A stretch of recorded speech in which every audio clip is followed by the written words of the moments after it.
Okay, it's time to make our cheese sauce, folks. So, again, I'm still waiting for my potatoes to be fork tender. They're almost there. Oh, that's pretty dang close.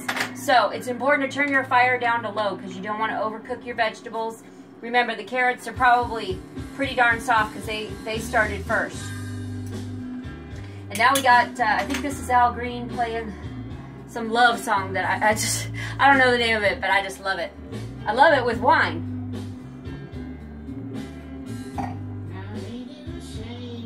Now, ain't it a shame? But anyway, let's get, so remember that piece of butter I didn't use because it was too big? Well, I'm gonna put that, it'd be helpful if I turn on my fire. I'm gonna put that in my little saucepan here. We're gonna melt that down. This is a very simple cheese sauce that I'm making. Again, I'm using this Tillamook, if I'm allowed to even say that on YouTube, I don't even know. But it's a Mexican 4 cheese. It's got cheddar, jack, quesadilla, whatever, and acerado. So, I'm probably mispronouncing all of those, but I don't care because it's gonna turn out great. So we're gonna melt our butter, get the butter melting. So I've got my fire on medium high to melt the butter slowly. We're gonna add probably half of this package to start with because, as you can recall, I talked about adding some cheese to the top. So my goal is to, when I put these in, ladle these into soup bowls, is to, the cheese sauce will already be on top, but then put a little extra cheese on top because I just think it'll look so pretty. And then you could even put like a piece of parsley on top. Again, you know how much I love to eat parsley, not. But it really looks pretty when you're presenting. Presentation is everything. I learned that from Chopped. Anyway, okay, so my butter is almost melted all the way. I'm gonna go ahead and start pouring in about half of my package of cheese. So we want to, hopefully this will melt like it's supposed to. So we're gonna turn our fire up just a little bit. Now, I've got buttermilk here. This recipe originally called for milk and sour cream.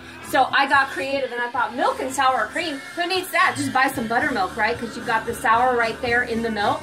And I happen to be a big fan of buttermilk. In fact, I was such a big fan of buttermilk for years that I drank it like every night before bed. The hubs can contest to that because he watched me as I drank my buttermilk like every night, and this went on for weeks and weeks and weeks. And then all of a sudden my clothes didn't fit. So we realized that I was drinking way too much buttermilk because it was going to my thighs and other parts of my body that it shouldn't have. But anyway, so I got good news, folks. I gave up the buttermilk for wine because I love wine better. So, as far as your buttermilk goes, I'm going to eyeball it, but I would say maybe start with half a cup or even a quarter of a cup. But I'm just going to eyeball it so I get a nice creamy consistency. Okay? So I think I'm going to need a different spoon here. In fact, you know what? I'm going to use a metal spoon because cheese tends to have, I can't even talk anymore. It has a tendency to stick. So we don't want our cheese sticking, even though this is a non-stick pot. So as you can see, now if you've overdone it with your milk or your buttermilk, whatever you decide to use, you can always add more cheese to thicken it up, okay? But I've made tons of mac and cheese dinners, and this is usually the way I start out making my cheese base. I'll buy some fantastic cheese that I melt with butter and milk, and then I'll add it to my pasta.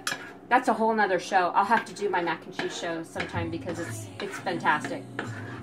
Oh, so anyway, if you guys can take a look in here, it's already melting beautifully. It looks really good, and it's only been on the fire for not very long, okay? So I want to say less than a minute. So anyway, it melts really, really quickly. So if you're, so what you want to do is turn it down because you don't want it to burn or overcook. See how quick that melted? So I'm going to turn it way down to like low, which on my stove is like 2 or 3 or even less than that. You might even want to take it off the fire and reheat it if your soup is not ready. But anyway, so we're going to throw that into this pot as soon as my potatoes, which they are fork tender. That's exactly what I was looking for. The last thing to do is to taste my broth, because remember I added some more of this better than bouillon at the last minute. I added a little bit more because I didn't feel like it was beefy enough. Remember, watch your cheese because it'll burn really quick. Oh God, that looks really good, you guys. So anyway, I took it off the fire. I'm gonna taste my broth one more time just to make sure it's the right flavors that I want. So, don't burn your mouth.